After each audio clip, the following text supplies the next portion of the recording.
quick one, we have been talking about rural, but as far as various industries concerned, the definition of rural is a little different. As far as RBI is concerned, any town class with a population of less than 10,000 is defined as rural, so we'll keep that in mind while we're having this discussion. Quickly, 1975 was the establishment of the rural regional banks. 1982, NABARD, which is actually the apex credit body for the the rural players. 92, the SHB bank linkage was formed. 1998, the Kisan credit card, and 2012, the microfinance regulation bill, in line of activity with the whole rural piece. The other thing is 70% of India's population stays within these town classes, which is less than 10,000, and they're not your regular wage earning population like you and me, so there is a huge challenge. As far as the split between rural bank and branches of banks and urban, the all India average is roughly about 34 to 64. However, the northeast and east part of the country is 44, south and west is 24, so that's the kind of divide that we have. The whole concept of the Pradhan Mantri the JDY. So of the 36 states and UTs that have been covered, 29 of them have a penetration of less than 30%. Now that's the backdrop of this discussion. And I would like to invite Vinita, who's with the World Bank and in part of a lot of formulations of policies, to tell us about the current state, and maybe she could also tell us something about some great examples that are happening elsewhere. Thanks, Rajesh.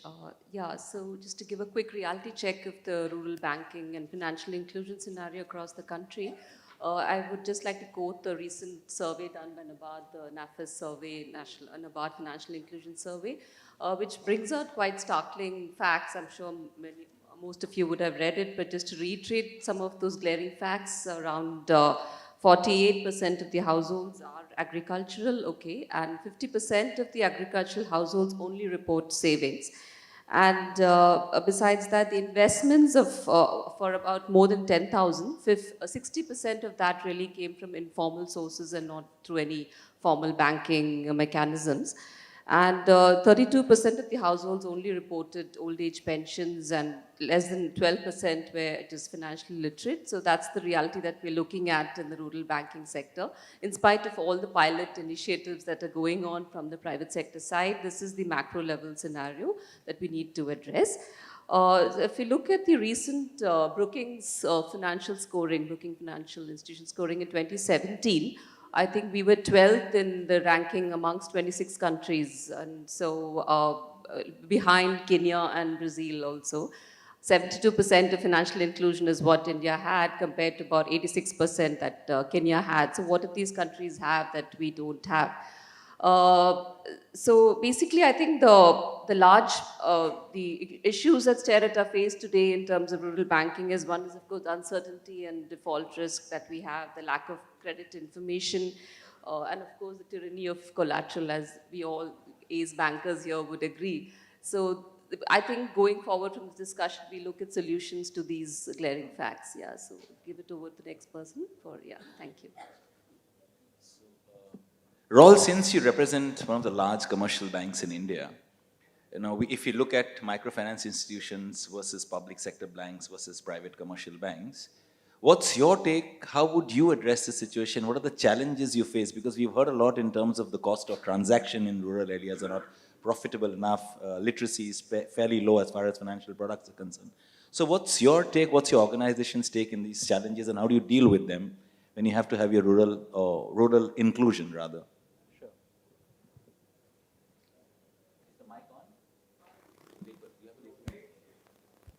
Hi, is this audible?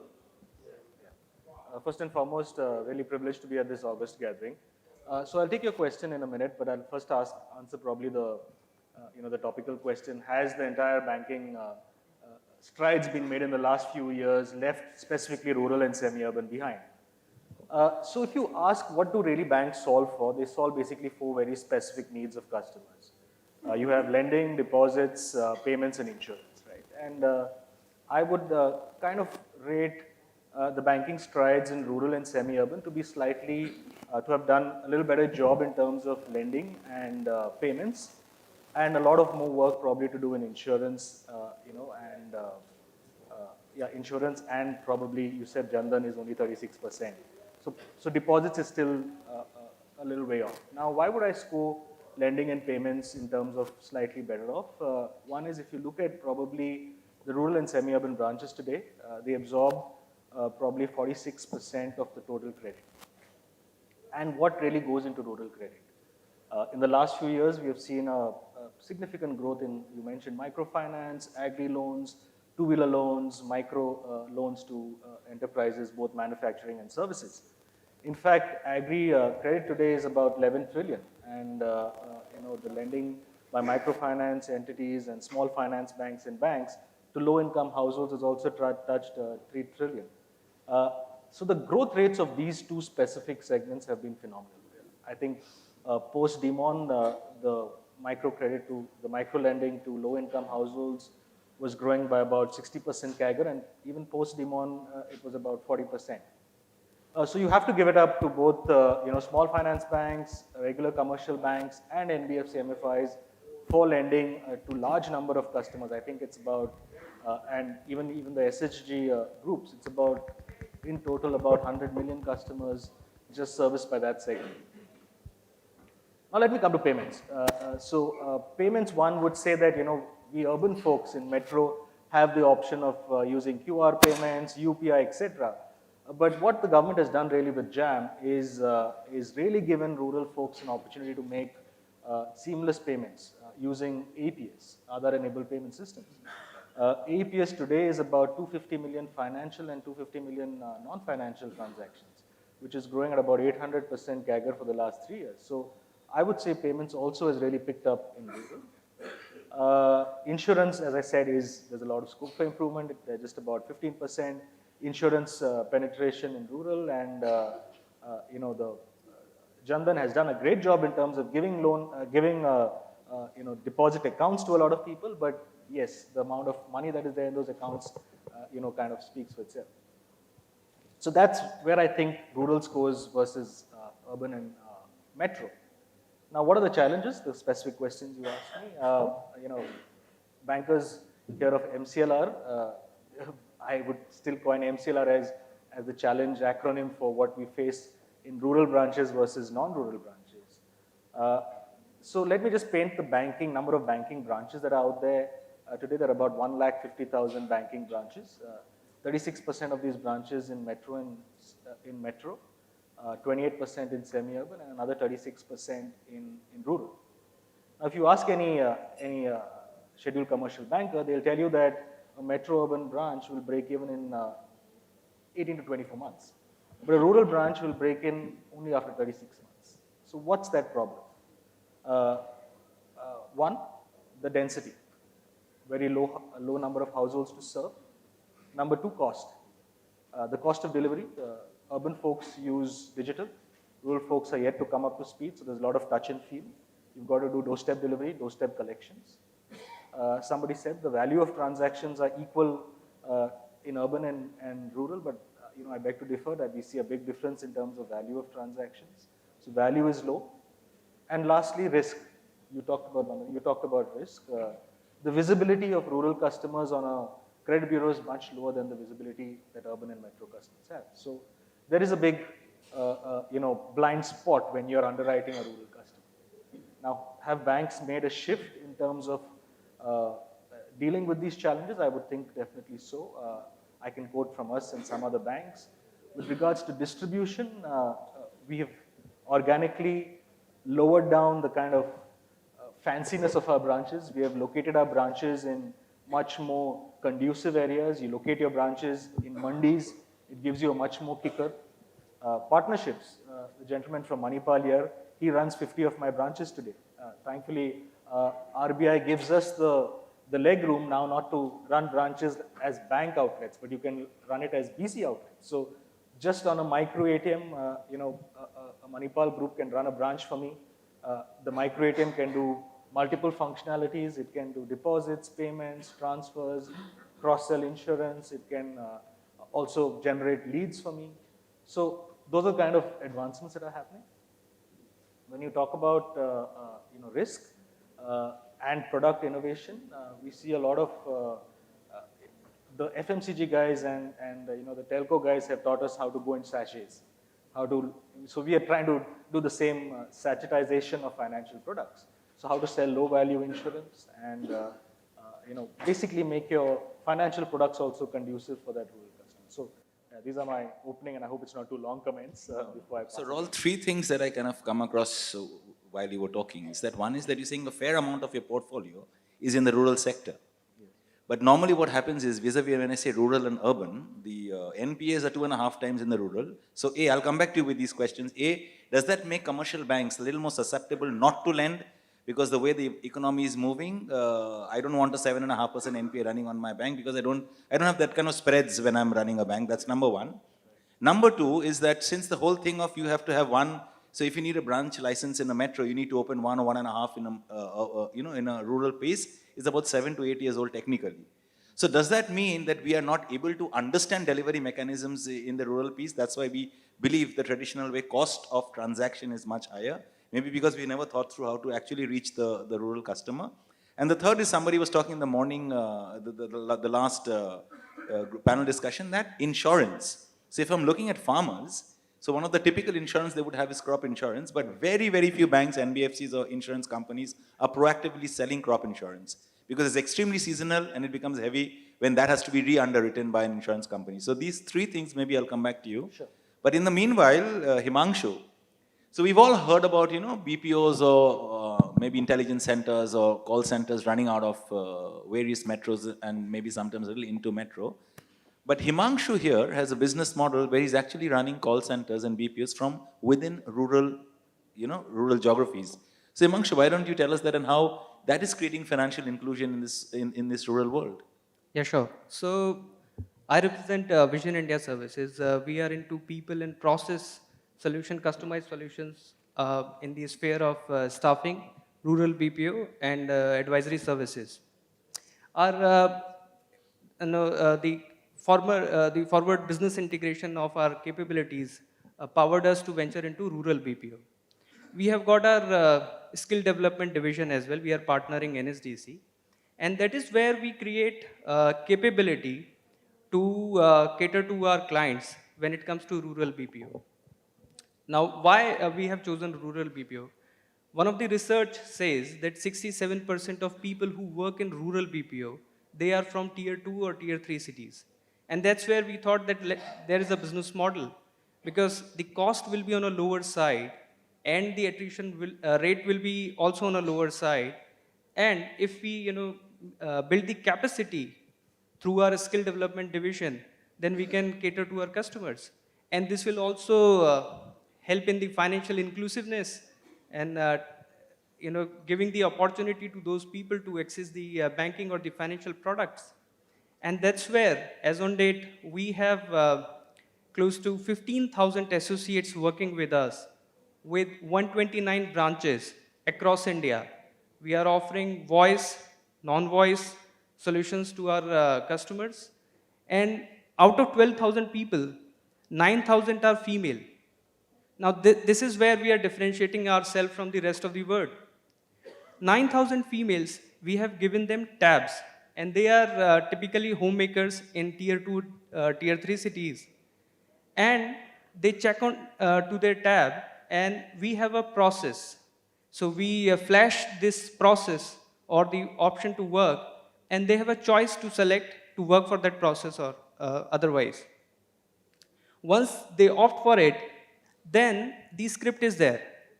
They go through the script. Our QC team says whether the agent or the associate is ready for that particular process. And client also does the QC for us. And basis on that, these people work for that process.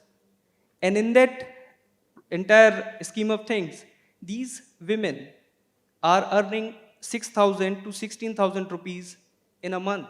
And that's a huge contribution for their family, for the economy as well, because only 13%, I think, females, you can look at the panel as well, 13% female are directly employed in the formal sector. And that is where this financial inclusiveness, with the help of technology, with the help of other government initiative like skill development initiative, enabling us to ensure that they understand about these products and use these products for their advantage. And we in the process also offering um, BPO services at 38% less cost and 98% retention ratio. So I think it's a win-win for all.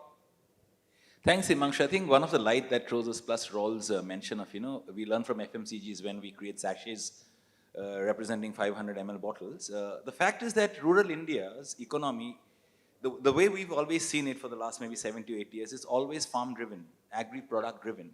I think this is a small example of where we can create economic development where the economic underwriter is not just farm or agri, but something a little beyond. There's another thing I think that's very critical that maybe 10 years ago we talked about as marketeers, as financiers, as product people, we cannot make decisions because we have less data. Then the big data revolution happened and we kind of got stuck in the same quandrum saying, now there's so much of data, how do I even make a decision? I think that's where Anand comes in. Anand is from Finno Payments Bank and I think they've kind of used and understood data and they're utilizing it pretty well to get the rural belt into their financial inclusion program. Anand? Hi, thank you so much. You're absolutely right. So we've used data really at two levels. One is, what a lot of people call small data, which is really going out, speaking to consumers and understanding what they want. And then there was the entire big data or using a lot of, numbers and stuff to drive things.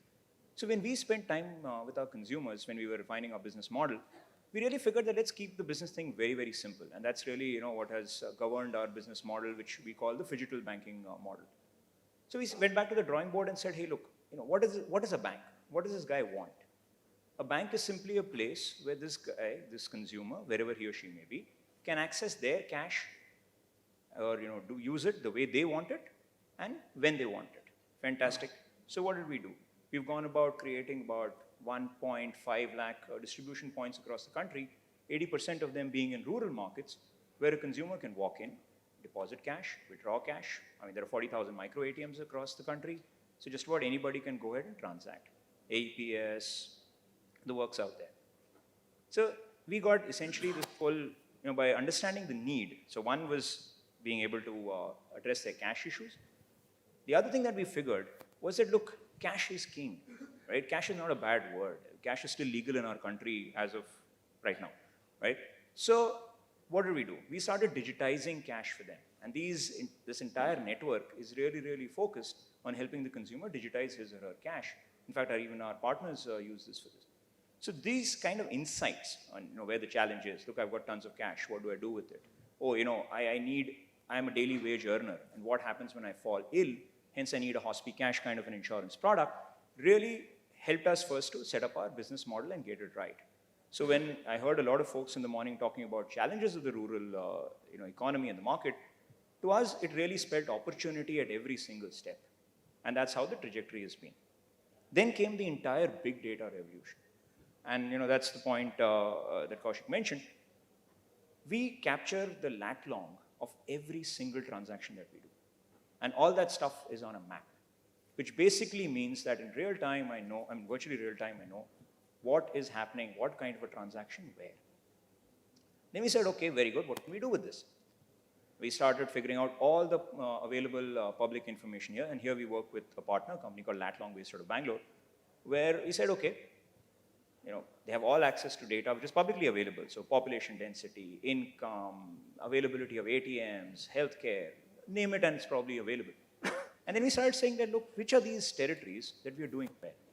Where is it that our clients are also coming and depositing cash with us because they have a vibrant CMS business? Where are people buying or enrolling in for insurance? Where are they opening accounts? Where are they remitting money?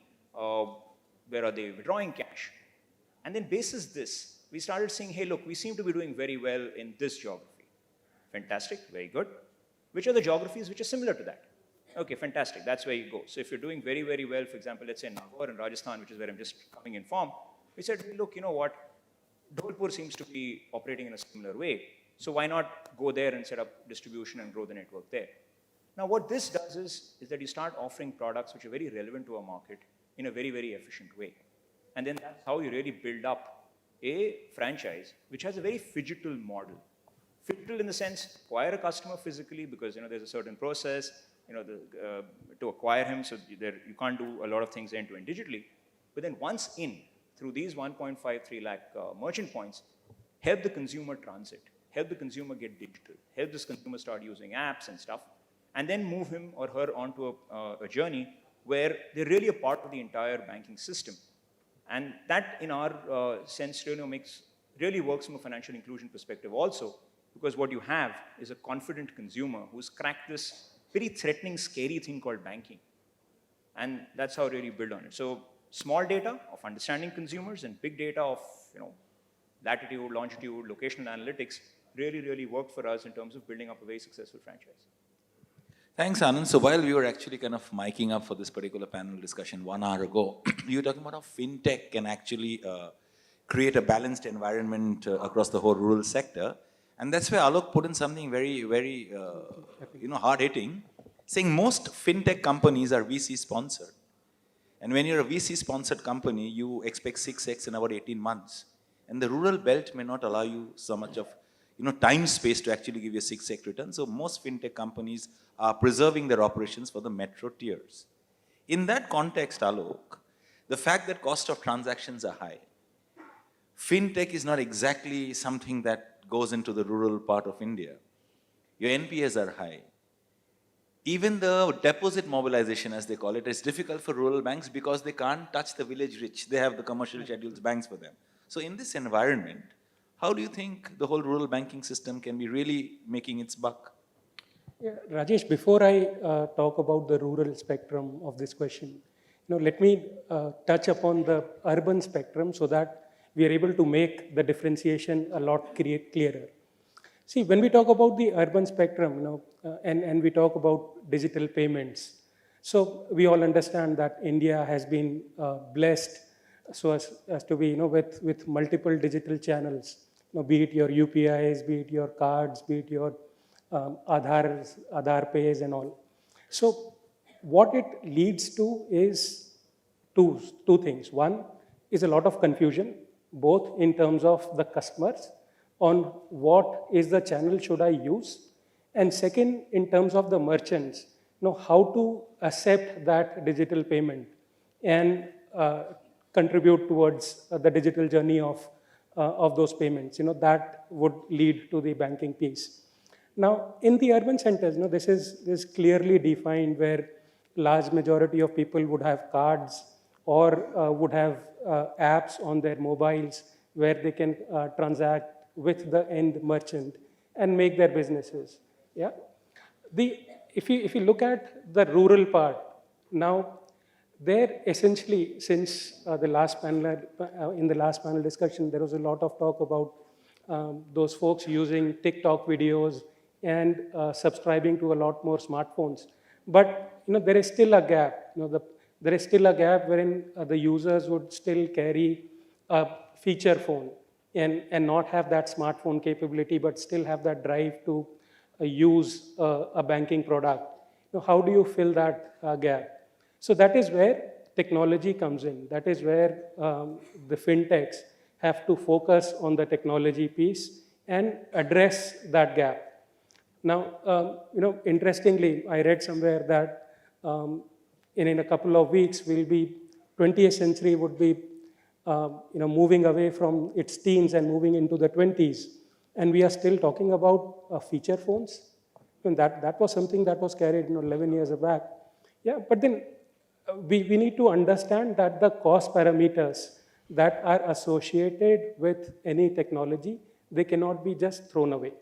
And that's one of the big points which I think Rahul also mentioned in his while he was discussing, that there is a big need to take these services at a cost benefit or a easy cost paradigm to the end consumers.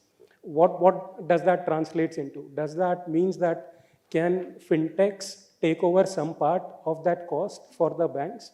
Because ultimately in India, you cannot be providing banking services under, independent. You have to be tied up to a bank or to some regulatory entity. Yeah. So how can the fintechs take away a lot of those costs, or try to reduce those costs, or operate at a fraction of those costs and still connect the end consumers? The second point I want to make is that there is a lot of trust and the brand image that goes in hand in hand, so that the consumers and such operating entities, they can coexist. I'll give you an example here. Maybe in a small village, there are these fintechs, they appear and they disappear at the same rate. Okay, so 15 days ago, there was a kiosk. Somebody was offering certain services through that kiosk, but 2 months down the line, you don't see that person operating. That shop or that kiosk itself has vanished. Now that creates a lot of distrust and fear in minds of the consumers. That although that was working on behalf of A, B, or C bank, but then that has shut shop. Where is my money? Yeah. So these are the challenges which Manipal tries to fix by providing different low-cost structures for the banks to operate, and provides a lot of trust and transparency in the execution piece for the end consumer to get onboarded.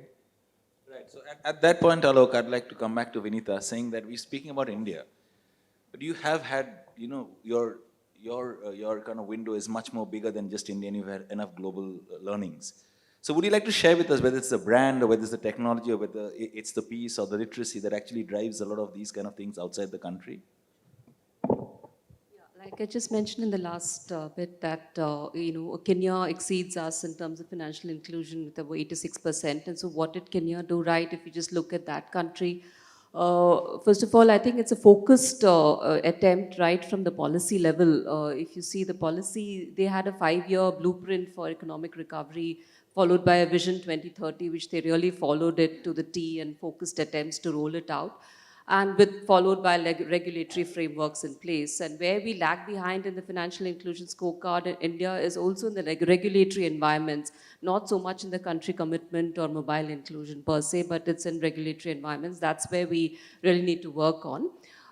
So Kenya, some specific case studies like the Equity Bank, which we are all familiar with, holding more than 50% of the accounts in Kenya, completely non-governmental bank. And what did they do right? I think they had a focus just to serve the low-income clients and underserved geographical districts. So that's one area. Then, of course, the M-Pesa model of Kenya is also extremely successful, known to have increased the financial inclusion from 26 to almost 76% in 10 years. So that's a model that we can really study. And where did we go wrong? In spite of having so many, digital platforms today in India, what did M-Pesa get right that we are not, perhaps, or we can get right? So that's something that we look at.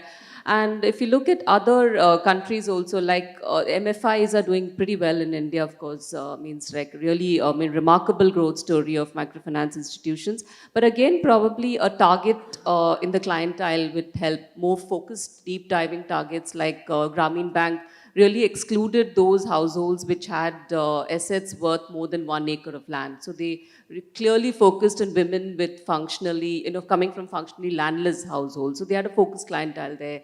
And also look at BRI Bank of Indonesia, which completely focused on low-income clients. So I think a focused target clientele distribution will maybe perhaps help in India. And also from the policy level, if we have focused attempts and rather not trying to do too much and then to do too little, we spread so much. So I think that's one area that we can think of. Yeah. Thank you.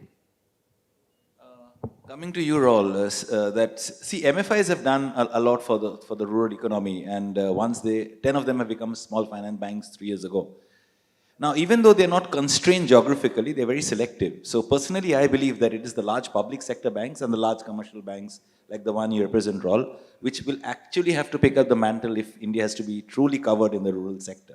I know there are challenges. I think literacy is a large challenge in terms of even signing that little piece of paper when half of that is illiterate is a big challenge. And there's a lot of investment that government as well as public needs to do to increase literacy, at least in the financial space. So I'm not going to ask you what you are doing, but this round quickly, because we have about just 6 minutes left, is what are the 2 things you'd like to see happening so that the so-called divide between rural banking and metro banking is kind of lessened, if not completely closed. So I'll actually take one of the questions you asked me earlier on NPAs, because I think that's pretty topical, and then I'll definitely come to that. So on NPAs, yes, if you look at the banks together, it's at about 9.5%, and that's a big worry. But if you look at, because that 11 trillion which I talked about is a combination of PACs, cooperative banks, public sector banks, private sector banks, and not all of us are in that 9.5% NPA. Guys, players like us who basically pay a lot of attention to collections are much lower in that number. But why is that number so high? So if you look at the default rates, and you basically look at two default reasons, right? You have circumstantial default and you have willful default. And if you look at the loan given default, that's a terminology we use. In normal retail loans, if any 100 rupee goes into NPA, only 10 rupees gets recovered. But in agriculture loans, this figure is put out, 50 rupees comes back. So it might go into an NPA, but the recoverability even post that is high. So the point I was making is mostly it's circumstantial default. It's because there was a flood, there was probably some untimely rains that these customers have defaulted, but they do pay back. What are banks doing basically to read these agriculture customers better? And the point on tech adoption, we are doing a pilot right now. So far, lending to agri has been a blind spot. You give money, you think that he's going to grow a certain crop, you believe that it will be harvested after a certain period of time, and you will get your money after that. So there's a blind spot in between. But today, you have tech companies who are actually giving banks satellite imagery throughout the loan, throughout the life cycle of the crop, telling you exactly what is the progress of that crop. They're telling you what is the pest infestation, they're telling you what is the kind of cropping intensity, they're telling you if that crop was damaged by any untimely rain. So you can actually time your recovery, you can have an engagement with the customer, which you couldn't in the past. So these are I would say, trends which are going to help banks, especially gain confidence in lending. On financial literacy, on educating customers, I think that's a long way to go for all of us, because you tend to think quarter to quarter, you tend to as every commercial entity, get that next growth number. But I do see a lot of players, especially those who are, whose fortunes are tied to the rural segment. The MFIs we talked about. We talked about the agri input companies, who we have actually done partnerships with agri input companies to basically up the ante in terms of how financial adoption, not as mere literacy, but just using a micro ATM, how to use a micro ATM. Also telling them about their rights to protection, how not to basically leave their Aadhaar, without masking their data. So there is responsible amount of investments happening with the players who are serious in this space. And I also see a lot of CSR money flowing to the sector now. I've seen of late a lot of corporates who are, again, deeply tied, their fortunes tied to rural, spend a lot of their CSR funds into financial literacy, into customer awareness about their rights. Because as digital proliferates, they should be up to speed on their rights too. Yeah. Thanks, Raul, on that. Yes, I will. But I have a question for both you and Anand, and when your turn comes. So what Raul said, that in terms of financial literacy, he believes there is a long way to go. So my pointed question to both of you would be, that is the overall Indian banking system myopic to the literacy needs or not? While we ask Himanshu that what would you like to see in the next maybe 6 to 12 months, so this divide could be kind of curtailed?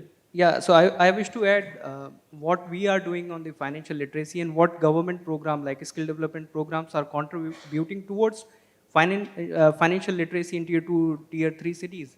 With the skill development initiative, we have a specific module where we talk about the digital payment options, masking data, protection, password, how to use different products like Paytm or other apps. And that's where, and these associates who are working for our rural BPO as well, we also train them how to use different financial products so that they are not only earning but also are aware how they can save, how they can get the credit, how they can have access to the credit facilities whenever they require to. And we are also supposed to talk about how they can get the funds for their entrepreneurship ventures. That's where the Mudra loan comes into place. So government through different initiatives with the organization like us, Vision India, through our rural BPO initiative and skill development initiative, we are contributing our bit for the financial literacy, and through this we are trying to have the financial inclusion from the tier 3 cities. Anand. So the point that you made about financial literacy and financial education, I think sometimes, we as bankers, we actually take banking very, very seriously. So, we just make it more complicated than the way it should be. Now, our experience really has been, and experience going back a long time, is that at the end of the day, the consumer really needs to know 2, 3, or 4 things. And this is best taught by actual use cases, because the rest of it otherwise just becomes too much of theory that is, pumped down to the customer, which nobody is really going to absorb. So one, when you bring it down to those 2 or 3 use cases that really matter to the end consumer, sitting somewhere in, Darbhanga under the shade of a tree selling chai, that's when the penny drops, and that's when the consumer learns. So that is one. The second thing that we really picked up and we've been practicing is the importance that small gestures play in driving financial inclusion. And the penny dropped again when I remember this person. He calls himself the Jaunpur ka ATM, right? So, and we asked him, "What's your success formula? Why are you doing so well?" He had a lot of customers, active customers. He opens his shop at 7 a.m. He shuts his shop at about 9:30, 10 in the night. And he said that whoever comes to transact, whether the guy wants to do an APS transaction or whatever it is, check a balance, remit money, receive, whatever. He says, just give the guy a little smile and ask him, "Boss, kaise ho?" Now that generates confidence. And then you buy into the person who is helping you. And then you start getting more and more confident about other things that the guy is going to talk to you about. So your acceptance is far higher.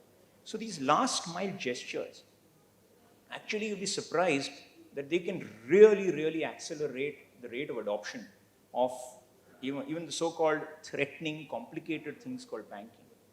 And so I think that is where there is a lot of opportunity really in our country, because we've tended to have a very manufacturer view of especially financial literacy and financial education. But when you convert it into a more practitioner's view and a more consumer view, you actually realize that the uptake is far higher. Thanks, Anand. And Alok, we got about 116 seconds, so. Yeah, see, my take on this is that financial literacy cannot be achieved in a broadcast model, okay? So a couple of things there to mention.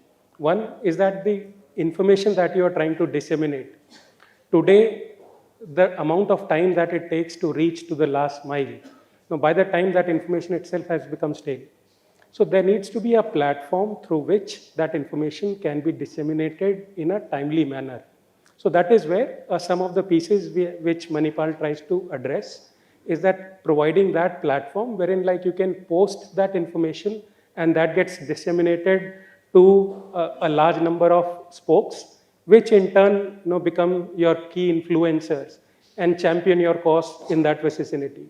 So, I mean, I think there is not one answer that can address this issue, but then yes, we have to make smaller beginnings and look at some apex body controlling all these small little endeavors so that that dissemination of information becomes timely.